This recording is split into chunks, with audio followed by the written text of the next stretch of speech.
Hello, everyone. Welcome back to the podcast. You have probably seen in the title that I had quite the week last week. I had a water leak under my bath, which is probably a nightmare, my worst nightmare.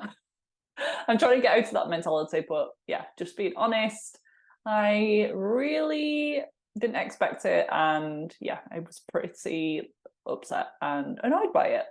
And then the same week I had food poisoning and that knocked me off my feet as well. So I want to discuss what exactly happened, some learning lessons, some tips, and just like a journal entry for myself, just to process my emotions and what I've been through. I think the last solo episode that I did, because it's been a while, was my solo episode about moving in or like getting the house and getting Norman and all of that.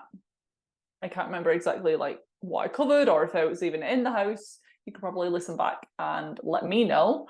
But it has been a bit of a crazy couple of months. It'll have been 2 months at the start of September that I've been in the house, and I absolutely love it.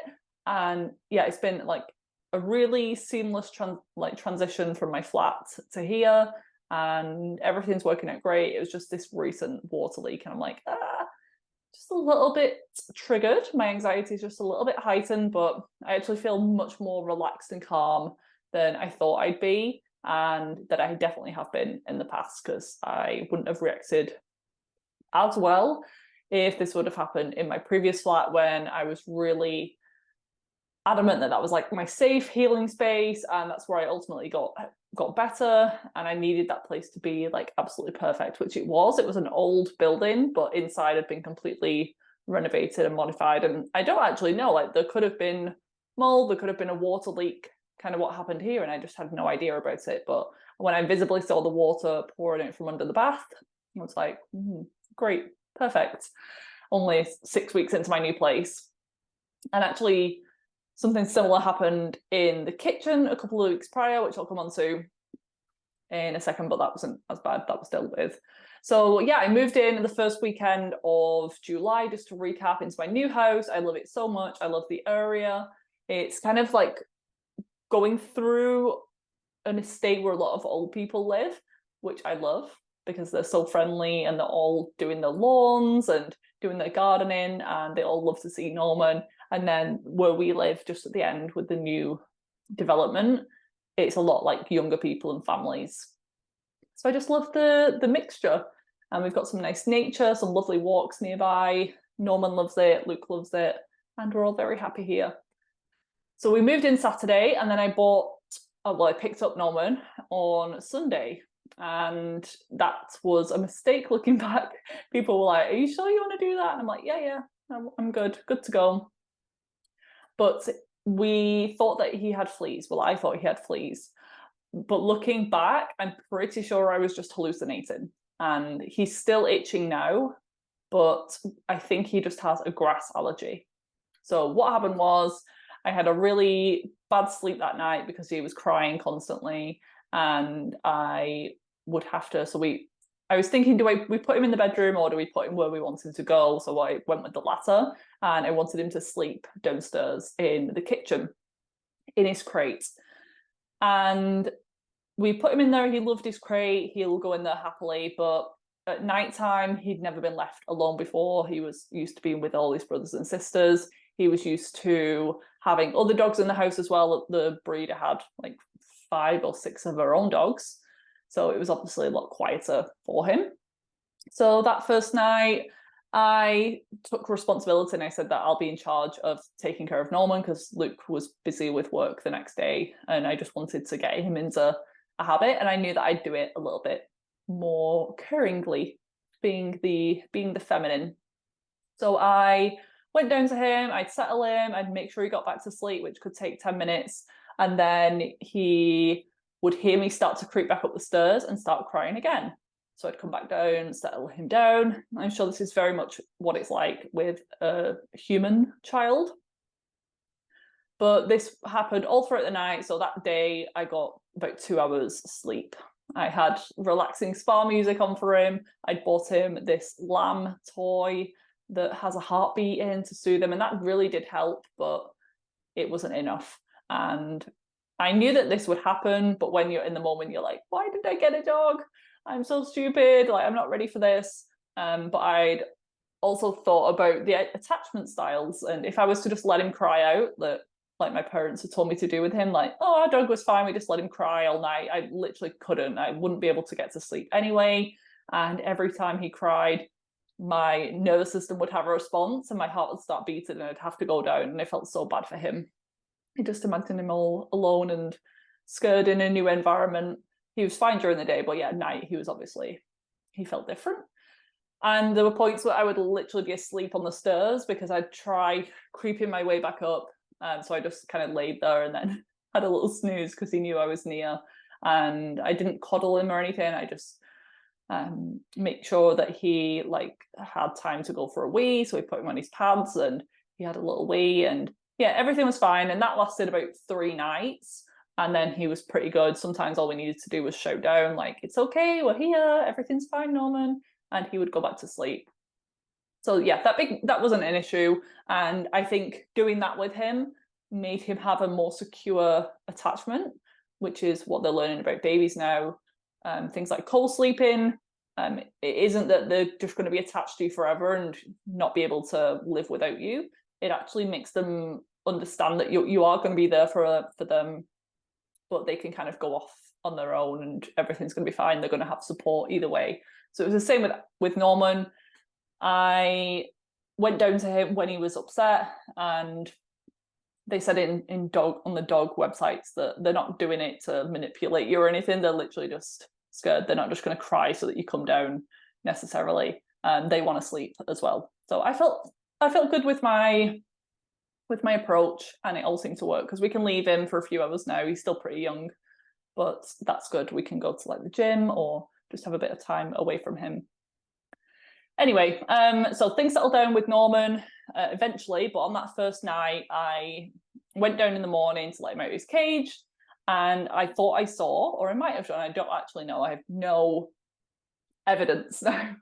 I have no like confirmation at all, but I thought I saw a flea on his fur, something like scurrying under his fur, but I could have completely been hallucinating.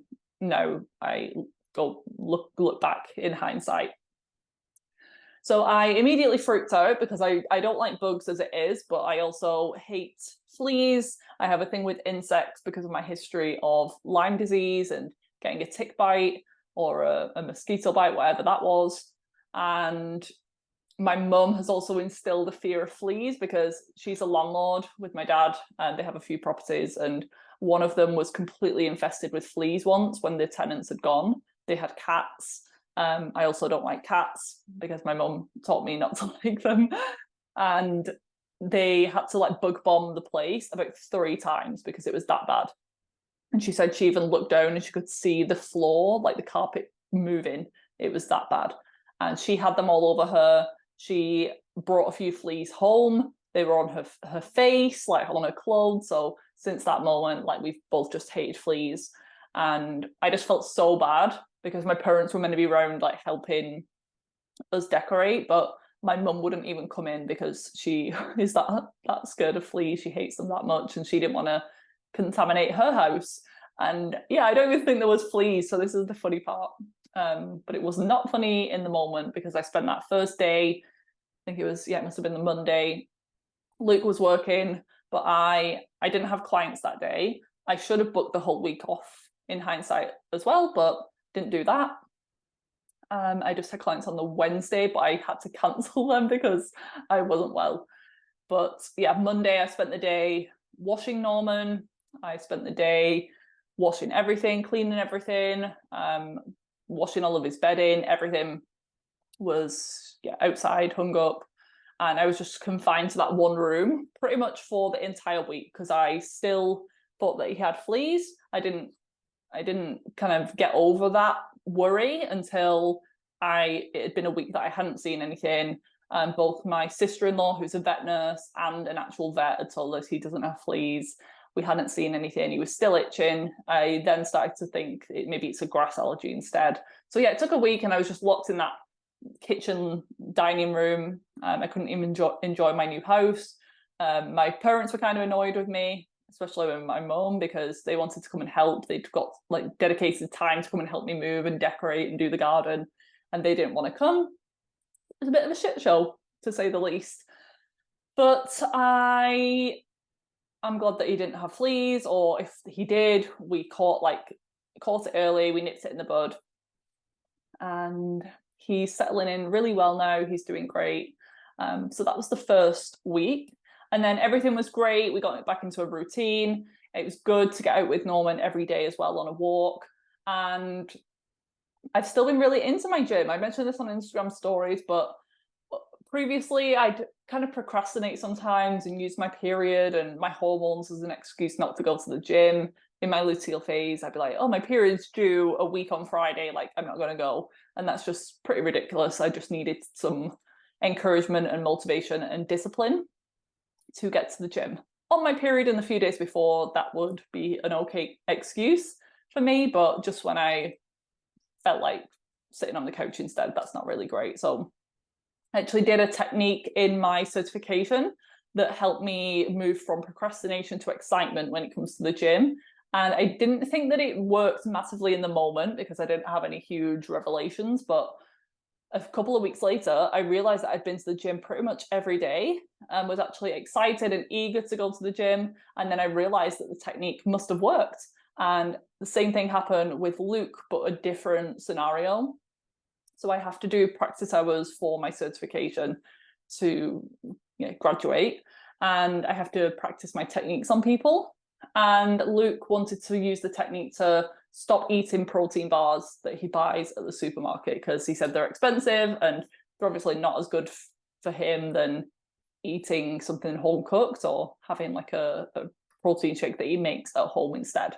And I was like, oh, it's a bit boring. Do you not want to use it for something deeper? Do you not want to do any like deep trauma work or anything?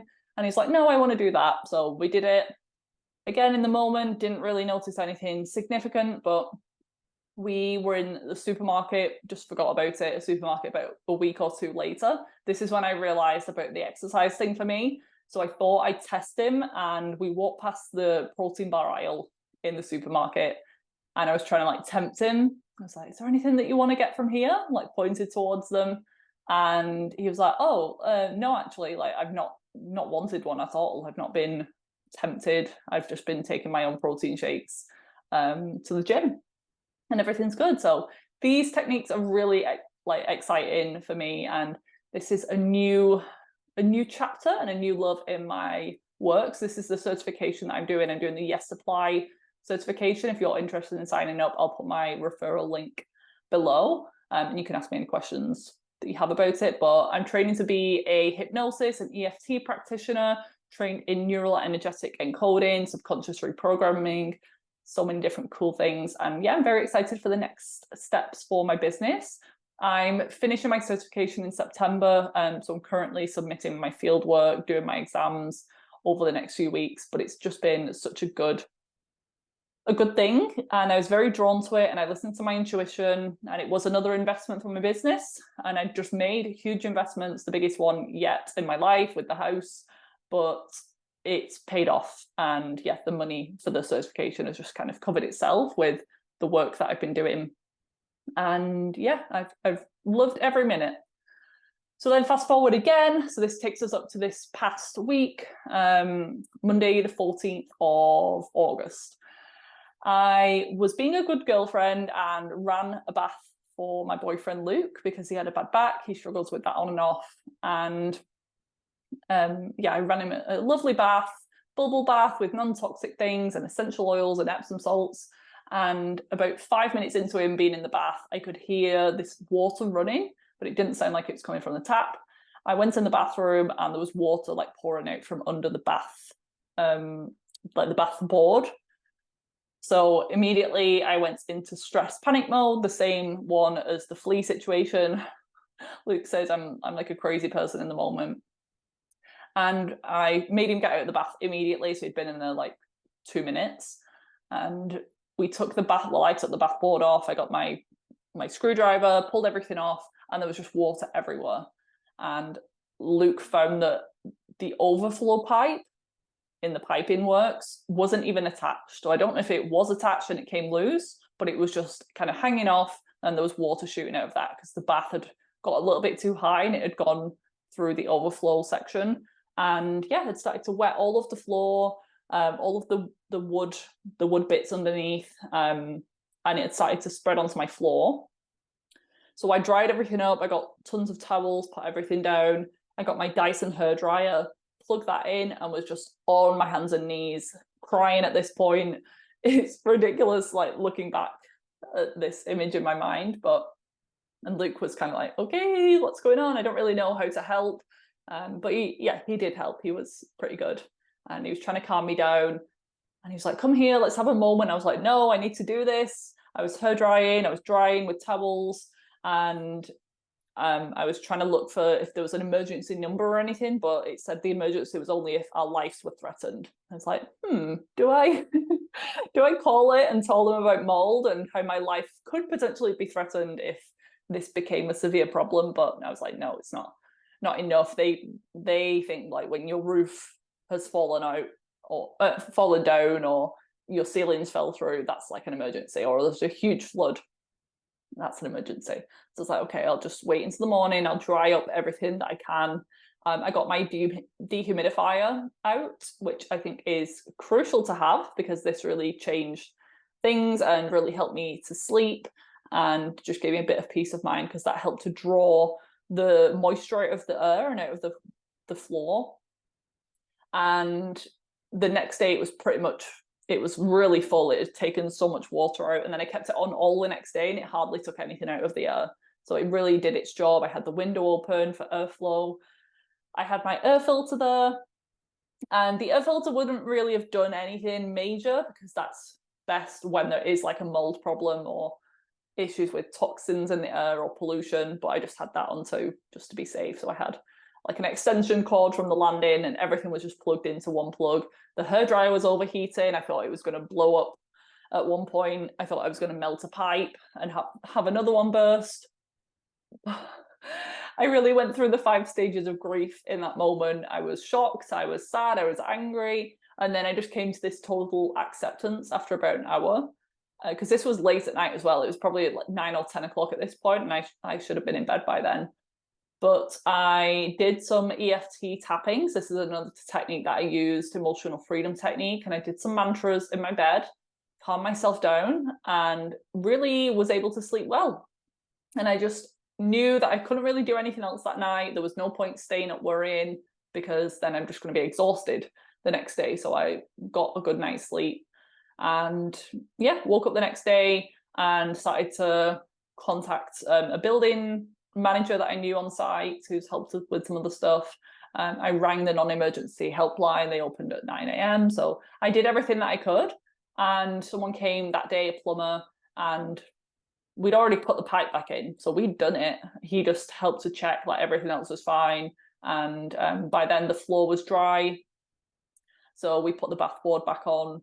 And he was like, okay, that's me done. But I was asking if they could investigate below. And that morning I'd gone down because I wanted to check is the water travelled. And it had gone down to the room below, which was the garage. So the garage ceiling was wet. I couldn't tell if it was a shadow or a dark, just paint mark or something to begin, but it actually was wet to touch. And my dad brought a damp meter, which is another tool I think is really good and handy if you ever worried about a wall being wet or humidity or anything like that. A damp meter can be really good. You can get a humidity gauge as well, or gauge, is it gauge? And that can see if it's below or over 50% humidity. If it is, then that is a risk factor for mold as well. So there's all these little tools that can just give you peace of mind. So yeah, the ceiling was showing wet, it was damp. I put the air filter in there, the dehumidifier in there all night, all day, and that drew a lot of moisture out. The next day it was completely dry. So both levels were dry, but I was concerned about the in-between, like what was going on in that void space. And there's bound to be insulation and stuff in there with it being above the garage. So the building manager, he said they're not going to go in from the bathroom, like, because that would be such a huge job.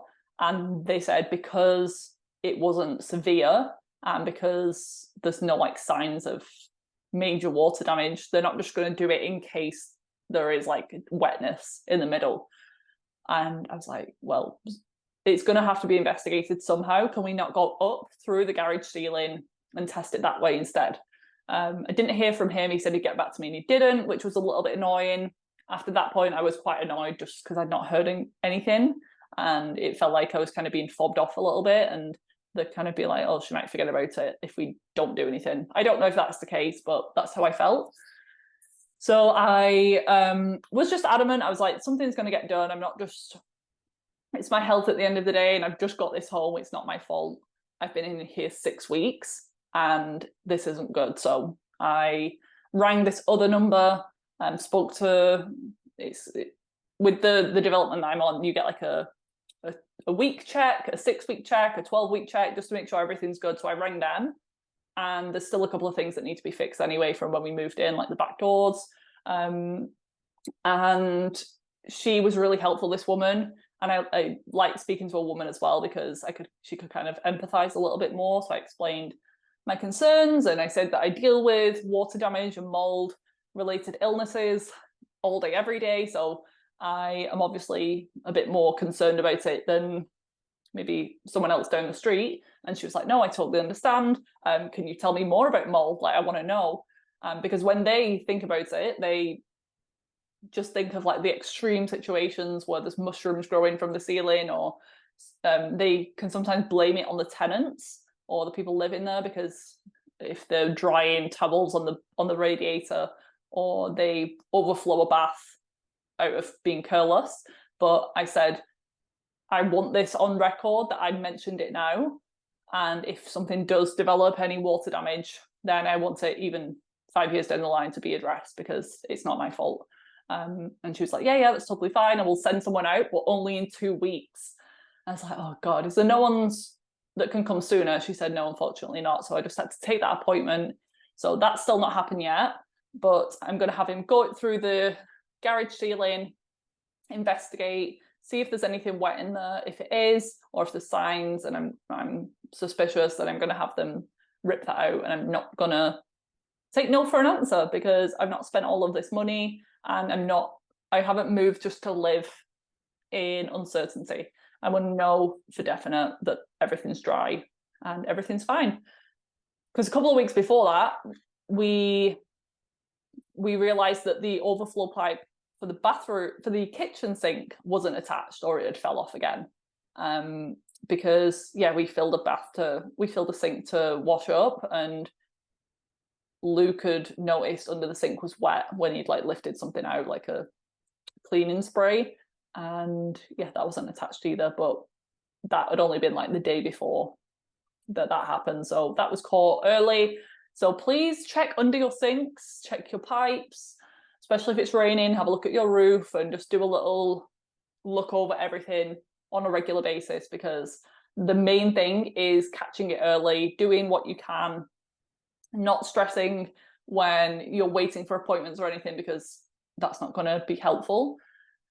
So my biggest takeaways from that are: have things on hand, have a damp meter, have a humidity gauge, have a dehumidifier, air filters, and just know that leaks can happen no matter how old your house is. My house has just been built, and it's not the structure that's the problem, it's the pipe work. And plumbers and all of that. It doesn't matter what type of house you're in. If you catch it early, that's the ideal. Stay calm, do what you can. These are my lessons to myself. And stand up for what you want and what you need.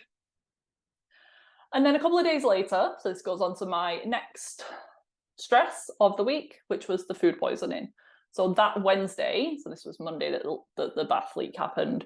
On Wednesday, I must have gotten food poisoning. That's the only thing that I can think of. I doubt that it was a stomach bug or a virus or anything. But Luke made mussels, so it's like this frozen mussel pack with like a white wine sauce. I didn't really want that, but I wanted some of his, obviously. So he cooked them, it looked really good. And I had about 3 mussels, I think, but one of them was the biggest one in there. So I was like, I want that one. It looked great. And it was fine that evening. Next morning, woke up, my Aura ring data, so my recovery scores and temperature and everything were fine, really good that morning. But as soon as I woke up, I had really bad stomach cramps, like upper digestion, like knife stabbing pains. And I knew something was off, and I didn't have an appetite, and I didn't want my smoothie, which I can tell is a sign that something's wrong because I have that smoothie every day and I have done for years, but that just did not sound appealing to me. And I just didn't feel hungry. So instead I had a protein bar, and then I had 2 kiwis, and I think I had like a little glass of milk, and still had really bad stomach cramps. We were going to the chiropractor, me and my mum, so got in the car, went to the chiropractor, still had stomach cramps, felt like lethargic, had my adjustment, and I had my neck cracked. And previously, because it caused a lot of dizziness, she would do it with this gun thing, so she didn't have to actually crack my neck. But more recently, I've realised she started doing the proper neck adjustments again. And I usually do feel a little bit dizzy for a few moments afterwards, because I think issues with like my nervous system, but yeah, another story. So I felt dizzy afterwards, but then I felt more dizzy than usual. I was okay. We went to Starbucks. We have a little coffee morning when we go once a month, and got home, and my friend was coming around that afternoon. So she lives a couple of hours away, and I don't see her too often. So she said that she was coming up. Her mum and dad live nearby, and she said she was coming about 2, and I was like, oh, great. But I didn't want to cancel because I wasn't that bad at that point. I just felt fatigued and stomach cramps, so I thought I could handle it. But about half an hour before she got here, I was sick. So I'd just been laid on the couch for hours. And as soon as I stood up, I think I went to go to the toilet. As soon as I started moving, I had like really bad dizziness, and I just knew that I was going to be sick. So I was sick. I texted her, I was like, you can still come if you want. I don't think it's a stomach bug, so you don't have to get worried that you're going to get something. But as long as you're fine to come to see my new house, to see Norman, the dog, and she'd travelled to see her parents, so she might as well just come round. So she got here, and we were fine again as we were sat down. But as soon as I started, like, I was going to show her upstairs, and as soon as I started going upstairs, I was like, I don't feel good. Got really hot and dizzy again, and really tired. So I just lay on my bed, and I was like, just you go and look yourself. I'm sorry, but I'm just going to lay here.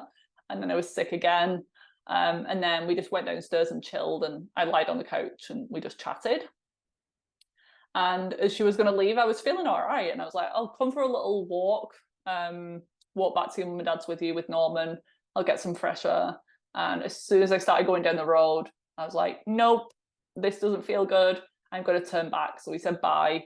And as I started walking, it was like maybe 200 meters from my house, I started blacking out in the middle of the street. And there were people out like doing their gardens, mowing the lawns, like all my new neighbors.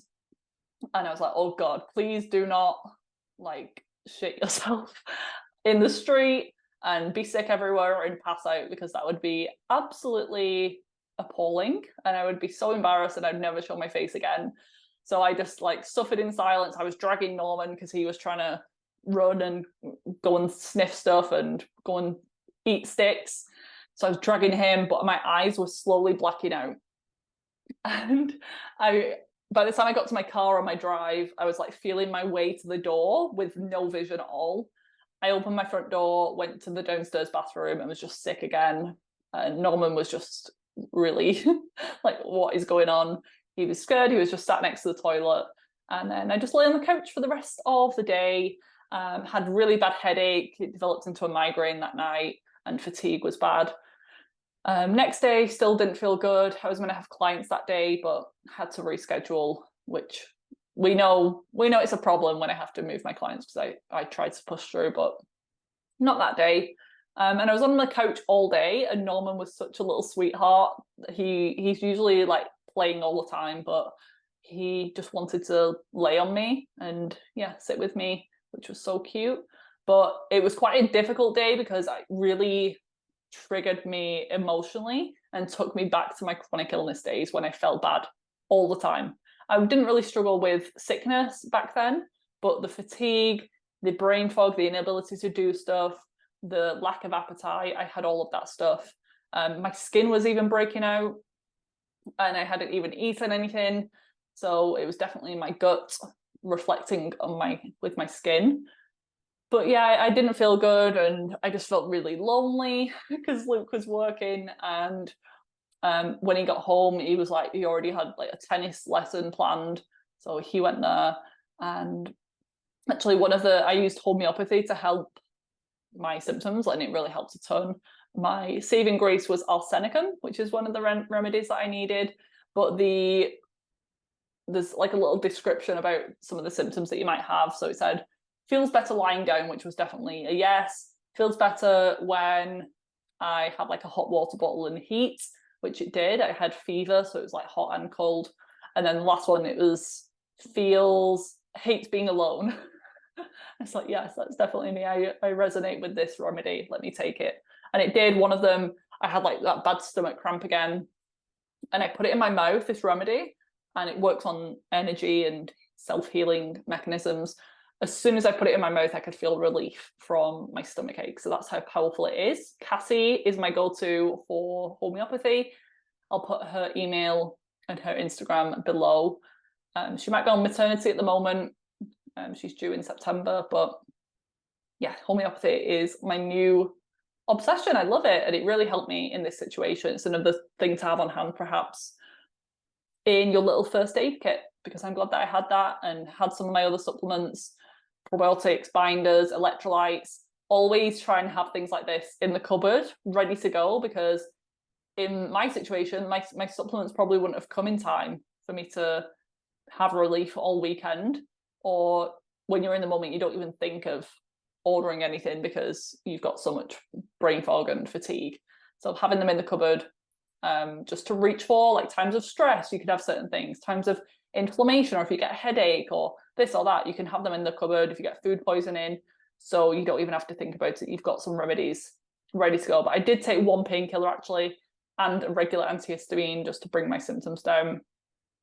Because the reason that it got so bad was because as part of my health history, I developed mast cell activation syndrome. So I'm still recovering from that because of how bad it was. And mold was the biggest trigger.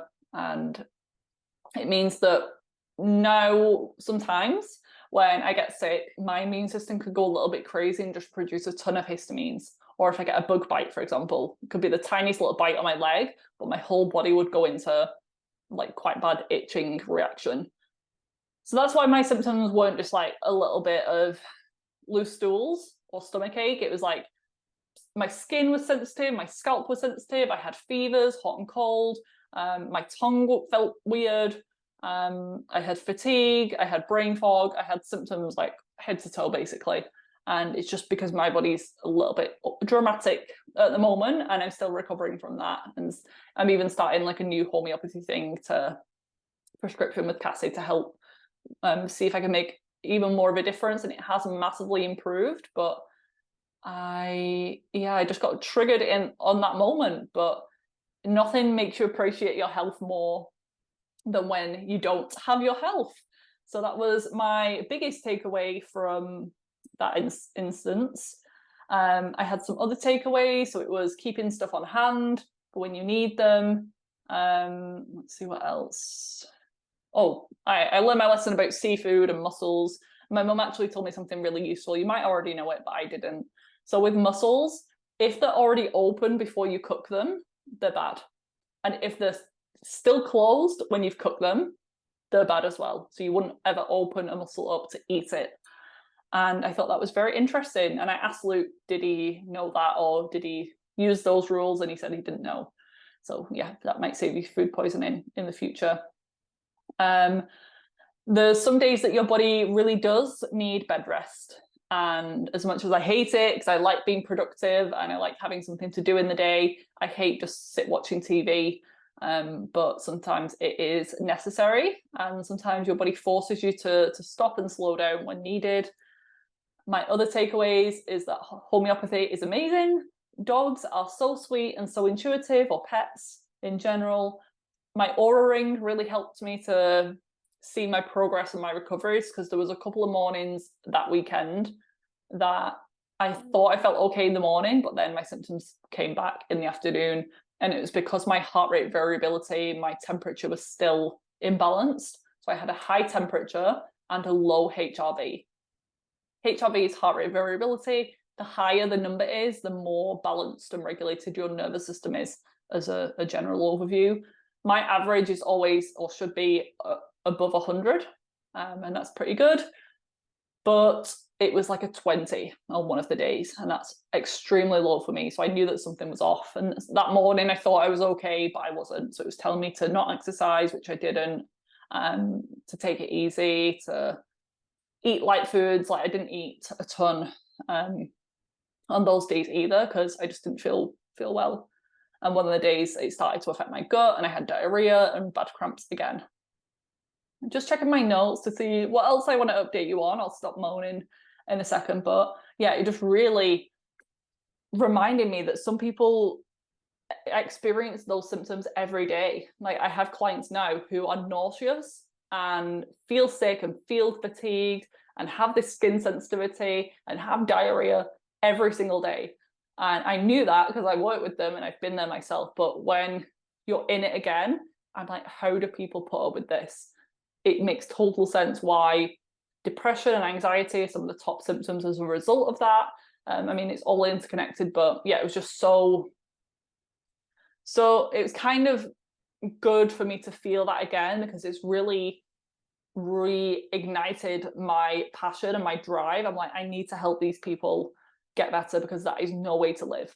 And that's like 2 days of that was enough for me, but people have 2 years, 20 years of that, and yeah, it's just not good. They're not getting any help from the doctors, the medical system, but there are so many amazing tools in the natural health world which do take time, and yeah, things like I've mentioned today can really be helpful, but yeah, you have to be patient. There's no quick fixes, unfortunately.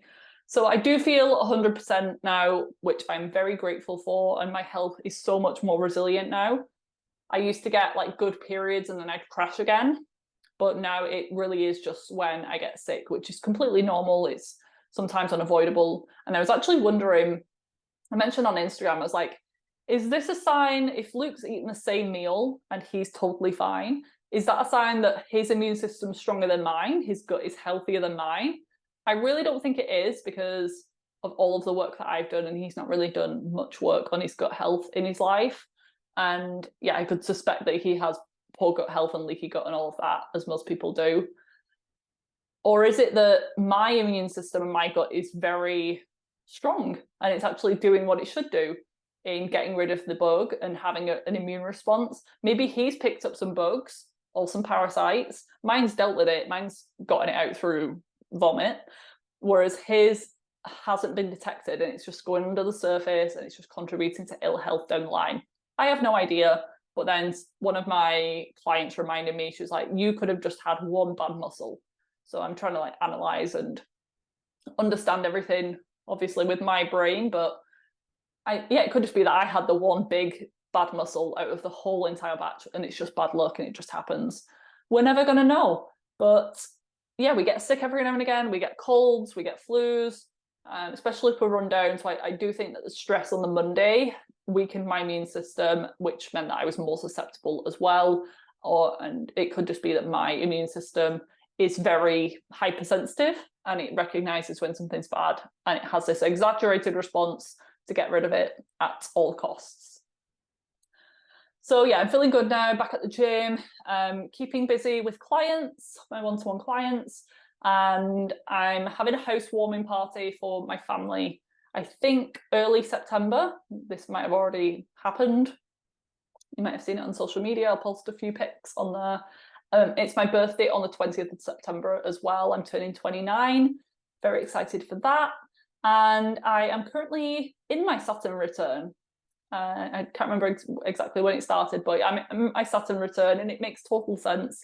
I absolutely believe in things like astrology, because the last few months and years have had some big changes, a lot of it good, and there's been lots of learning lessons. So yeah, that is my little update for you. I potentially, in terms of work stuff, so I am taking on one-to-ones at the moment. I might be releasing the mineral course again before Christmas, but it might actually get to after Christmas now, so early 2024 for I'm Balanced if you're interested. And I am debating on whether to launch a group program before Christmas this year. It may be October time, so 2023. If you're interested, I'm looking for 10 women to run through this with me for a 6-week group coaching program. I'm just going to see who put the feelers out and see who's potentially interested. This will be a 6-week group coaching program.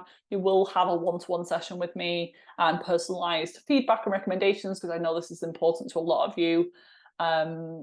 And yeah, you'll learn about the foundational things both on a physical level and an emotional, energetic level in order to balance your hormones, heal your body, restore your menstrual cycles, clear your skin, get your energy back, clear your brain fog. Just general women's health problems, because they all often go together. I've not met anyone with menstrual cycle issues who doesn't have gut issues, and someone with gut issues who doesn't have some skin or hair or nail issues. They all go together because the body's interconnected. So it'll be a very holistic program, and you'll get to connect with other like-minded women. You'll be able to contact me during those weeks and really start to make a change to your health, so that you've got all of that information then to go off into the new year and hopefully make 2024 the year that you regain your health with my support and my expertise and my knowledge. So if that interests you, just send me a DM on Instagram. Let me know. I'm at Viva Natural Health. Thank you so much for joining me today. I hope you've enjoyed this podcast episode and potentially learn from my mistakes and have things on hand. If you do experience something similar, you can come back to this episode and yeah, experience it with me all over again. But yeah, thank you. Enjoy the rest of your day wherever you're at in the world. I really hope you enjoyed this episode. If you did, I would love for you to leave me a rating and review on your podcast app, as this helps to support the show and it allows it to reach more people with this valuable information. Come and say hi over on Instagram. I'm at Viva Natural Health. And if you haven't already, check out my website, vivanaturalhealth.co.uk, for tons more free resources and to discover how I could support you further. I currently offer one-on-one consultation packages if you want my top-level support, then more affordable group programs and self-paced online courses. So there really is something for everyone.